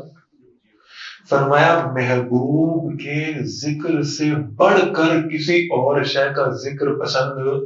ٹھیک ہے، پہلی شرط کیا ہے، پہلی علامت کیا ہے محبت کی؟ ذکر۔ ان یکون کلامہ ذکر المحبوب، جس سے محبت کرتے ہو اس کا ذکر تمہاری گفتگو میں زیادہ شامل ہونا چاہیے۔ اچھا، پھر فرمایا دوسری بات، تمہاری خاموشی محبوب کی فکر میں ہونی چاہیے۔ جب تم خاموش ہو، جب بولتے رہو تو ذکر کرتے رہو اس کا، اور جب خاموش ہو تو پھر اپنے محبوب کا نظریہ کیا ہے، ان کی فکر کیا ہے، ان کی سوچ کیا ہے، ان کا مشن کیا ہے، اس پر تمہاری توجہ مرکوز رہے۔ پھر فرمایا وَعَمِلَهُ طَاعَةٌ لَهُ، اور تیسری علامت یہ ہے کہ جس سے محبت کرتے ہو تمہارا عمل بھی اس کی اطاعت میں ہونا چاہیے۔ بھائی آ رہی ہے سمجھ بات؟ میں باتوں کو اکٹھا کر رہا ہوں جلدی جلدی۔ کیا کرنا ہے بھائی؟ توجہ ہے؟ اگر رسول اللہ علیہ السلام کی محبت دل میں محسوس ہو رہی ہے تو اب ذرا کچھ باتوں کا تہیہ کر لیں۔ پہلی بات، سب سے پہلا کرنے والا کام، اللہ کے رسول صلی اللہ علیہ وسلم پر کثرت سے درود پڑھنا۔ پڑھیں گے انشاءاللہ؟ جب جب اللہ کے حبیب صلی اللہ علیہ وسلم کا ذکر آئے تب تب درود پاک پڑھنا ہے۔ وعدہ کرتے ہیں انشاءاللہ اللہ ہمیں کثرت سے درود پڑھنے کی توفیق عطا فرمائے۔ دوسری بات، اللہ کے رسول صلی اللہ علیہ وسلم کا کثرت سے ذکر کرنا۔ کثرت سے جہاں بیٹھے، جہاں موقع ملے، جہاں گفتگو ہو، اللہ کے رسول صلی اللہ علیہ وسلم کی عظمت کا، جمال کا، کمال کا، سیرت کا ذکر کرنا ہے۔ کریں گے انشاءاللہ؟ کیسے کریں گے؟ سیرت پڑھی ہوگی تو ذکر کریں گے، کیا خیال ہے؟ لہذا ایک وعدہ آج مجھ سے کر لیں، اپنی مرضی کے عالم کی، اپنی مرضی کی کتاب، چاہے طویل ہو چاہے مختصر ہو، ایک کتاب کم سے کم اس ربیع الاول میں شروع کر دیں جو رسول اللہ علیہ السلام کی سیرت کی ہو۔ پڑھیں گے؟ پڑھیں گے انشاءاللہ؟ وہ مفتی مصطفیٰ عزیز صاحب تشریف لائے تھے دامت برکاتہم، تو فرما رہے تھے کہ اپنی زندگی کو جاننے سے زیادہ رسول اللہ کی زندگی کو جاننا ضروری ہے صلی اللہ علیہ وسلم۔ تو سیرت کی کتاب پڑھیں گے انشاءاللہ۔ 3 باتیں میں نے عرض کر دی، شاباش، درود شریف، ذکر اور سیرت پڑھیں، 3 ہو گئی۔ چوتھی بات، اللہ کے نبی صلی اللہ علیہ وسلم فرماتے ہیں فمن رغب عن سنتی فلیس منی، جس کو میری سنت کا کوئی شوق نہیں ہے اس کا مجھ سے کوئی تعلق نہیں۔ لہذا آج یہاں سے یہ ارادہ کر کے اٹھیں کہ رسول اللہ صلی اللہ علیہ وسلم کی سنت پر عمل کریں گے انشاءاللہ۔ کم سے کم اپنے چہرے تو اللہ کے نبی صلی اللہ علیہ وسلم کی سنت کے مطابق بنائیں گے انشاءاللہ۔ کتنی باتیں ہوں گی؟ 4 باتیں۔ 5ویں بات، جب سنت پر عمل کرنا ہے تو ایک سنت ہے عارضی اور ایک سنت ہے مستقل۔ توجہ ہے آپ کی؟ ایک سنت ہے عارضی سنت، ایک سنت ہے مستقل سنت. عارضی سنت کیا؟ نماز کا وقت ہوا تو اللہ کے نبی صلی اللہ علیہ وسلم نے مسواک فرمائی ہے. تو یہ کون سی سنت ہے جی؟ ہر وقت مسواک ہو رہی ہے؟ ہر وقت تو نہیں ہو رہی نا، وقت کے بعض حصے میں ہو رہی ہے. یہ بھی سنت ہے، اس کے پیچھے بھی چل رہا ہے. اللہ کے رسول صلی اللہ علیہ وسلم کی مستقل سنت ہے اللہ کے دین کی دعوت دینا. کیا خیال ہے؟ تو یہ ہم پر لازم ہے. اسی لیے قرآن کریم میں حضور صلی اللہ علیہ وسلم کو کہا گیا کل ھذہ سبیلی، اے نبی صلی اللہ علیہ وسلم انہیں بتا دیں لوگوں کو یہ ہے میرا راستہ. کیا؟ ادعو الی اللہ، میں لوگوں کو اللہ کی طرف بلاتا ہوں. تو یہ اللہ کے دین کی دعوت دینا نبی صلی اللہ علیہ وسلم کی مستقل سنت. اور آخری بات عرض کر رہا ہوں، اللہ کے نبی صلی اللہ علیہ وسلم جس دین کو لے کر آئے ہیں نا، وفاداری کا تقاضا یہ ہے کہ اس دین کو غالب کرنے کا جو مشن اللہ کے نبی صلی اللہ علیہ وسلم شروع کر کے گئے تھے، اس مشن کو پایا تکمیل تک پہنچانا. اللہ کے نبی کی شریعت کو نافذ کرنے کے لیے اپنی جان، اپنا مال، اپنی صلاحیتیں، اپنی قوتیں لگانا. یہ بات سمجھ آ گئی؟ یہ ہے رسول اللہ صلی اللہ علیہ وسلم سے وفاداری کے تقاضے. ٹھیک ہے؟ اب میں صرف 2 جملے بولوں گا. ٹھیک ہے؟ اللہ ہم سب کو قیامت کے دن رسول اللہ علیہ السلام کی شفاعت نصیب فرمائے.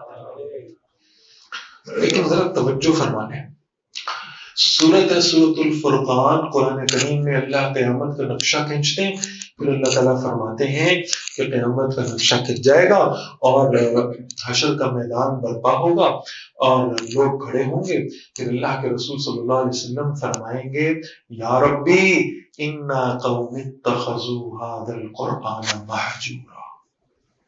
انا قومی، اللہ کے نبی علیہ السلام فرمائیں گے یہ میری قوم کے لوگ ہیں، یہ میری امت کے لوگ ہیں جنہوں نے میرے قرآن کو چھوڑ دیا تھا.